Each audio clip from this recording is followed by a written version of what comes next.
Another day, another vlog, another cooking. Ayan, charot. Hello, ayan, magluluto po tayo ulit ng pansit. Ayan ang ating mga sangkap at ating nilaga ng atay balunan.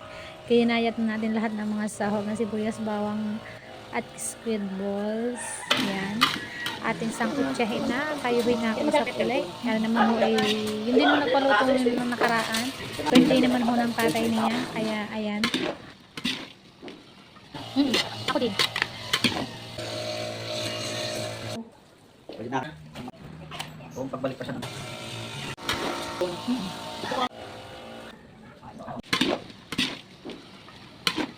Bali yun ay democratic. Ay, pag nakakabiyak.